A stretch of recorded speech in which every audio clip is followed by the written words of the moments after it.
In the aftermath of the battle against Fredrick, and after finding out Queen Ariana had been captured, everyone looked around in sadness and watched as 2 guards carried the captain on a stretcher. Dad, Cassandra said, Varian must be hiding in Old Corona. I shall launch a full-scale attack, Fredrick said. Sir, we got hit pretty hard. Everyone's gonna be okay, but we won't be launching a full-scale anything for quite some time, Stan said. Then we'll hit him with whatever we have, Fredrick shouted. Dad, you can't beat Varian with swords and fists. So far, we've played right into his hands, Rapunzel said. You have to understand that Varian doesn't want to harm anyone. He just wants to free his father, Elsa said. She's right. You know Varian never meant to capture me. He sent that automaton to make you think that was his plan. And then he used his monster to pull security away from his real target, Mom. So, whatever you think you're gonna throw at him, he'll be waiting, Rapunzel said. Fredrick thought for a second. We attack Old Corona within the hour. He walked away. Eugene comforted Rapunzel. In Old Corona, Ariana was in Varian's lab. Her hands were tied up with a rope. She tried to get herself out, but couldn't. Don't worry, Your Majesty. You are merely bait to lure the princess here, Varian said. He was at a table looking in a book. He then looked at a paper on the table that had a picture of Rapunzel on it. Only the magic of her unbreakable hair can shatter the amber and free my father. I tried asking for her help in a civil manner, but was denied by everyone in Corona. He walked over to something in the middle of the room that was covered up.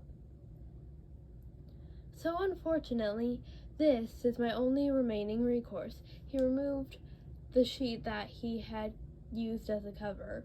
Ariana gasped when she saw Kieran encased in the amber. Oh, and after you freed your father? She asked. After? Oh, well, I'm afraid Corona will pay for turning their backs on me. And that's when you should start worrying, Your Majesty, Varian replied. Back at the castle, Elsa and Anna were walking down the hall. What now? Anna asked. I don't know, but we will figure this out, Elsa replied. King Fredrick was in his room, sitting on his bed. He was saddened by everything that was going on. He looked at a painting of himself with the queen and the princess, who was a baby at the time. And now I have failed you too, Ariana, he said, and buried his face in his hands. Rapunzel walked into the room. Dad? Fredrick looked up when he heard his daughter's voice. He stood up. Rapunzel, I thought I made it clear. He stopped and looked back down to see Rapunzel hugging him. He hugged her back. Thank you. She's gonna be okay, Dad. We'll get her back, Rapunzel assured her father. This is all my fault, Fredrick said. Dad, no, it's Varian and those rocks, and Rapunzel was about to mention how she felt that some of the situation was her fault, because she did break her promise to Varian, even though she was stressed out at the time she did it, and probably had no way of keeping the promise, and she had been the one to touch the black rocks. No, Rapunzel, you were right. I have been keeping something from you. As you know, the night you were born, your mother fell deathly ill. I was desperate to do anything to save her, and you. So, I sought out the miracle of the Sundrop flower. But what I've never told anyone was that there was more to the story. You see, earlier that night I was warned that taking the Sundrop could reap unimaginable consequences, that by removing the light, I'd be awakening a darkness. But I had no choice. I've known about these black rocks all along.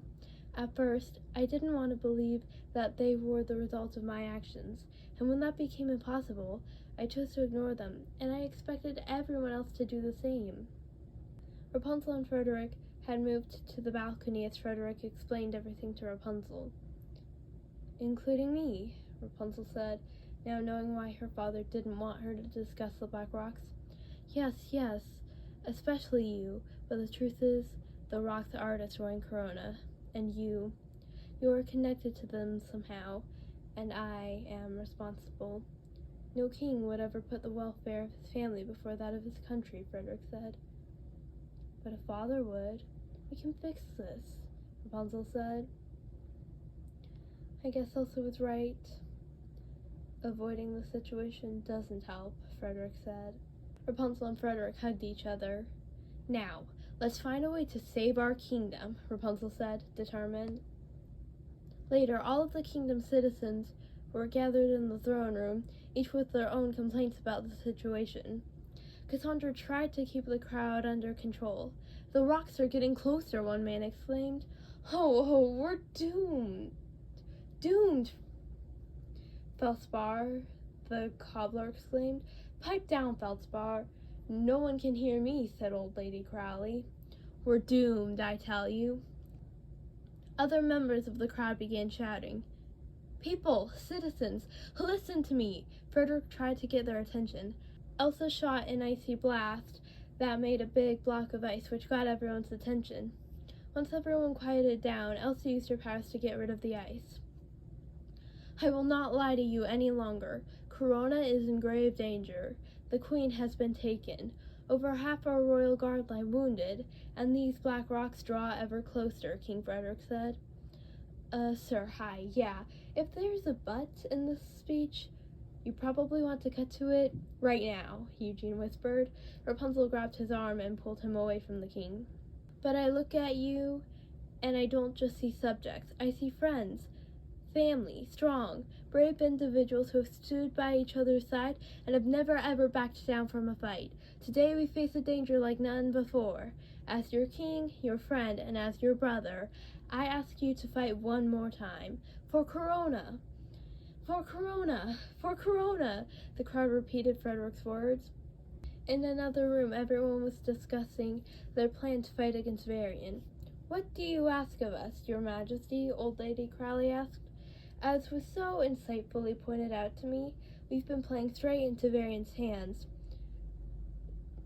And now, he's expecting a full-out attack on old Corona, Fredrick explained. So, what's the plan, your majesty? Stan asked. We launch a full-out attack on old Corona, Rapunzel replied. But we'd be giving him the upper hand, Pete pointed out. Yeah, well, we're gonna let Varian think he still has the upper hand, and while we distract him with the assault, I am going to sneak around the back using the underground tunnels and rescue the Queen, Rapunzel explained. Fredrick put a hand on his daughter's shoulder.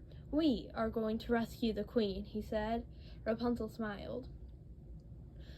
With all due respect, Princess, Varian only wants you. Once he sees you're nowhere to be found, won't he realize that our attack is just a diversion? Stan asked.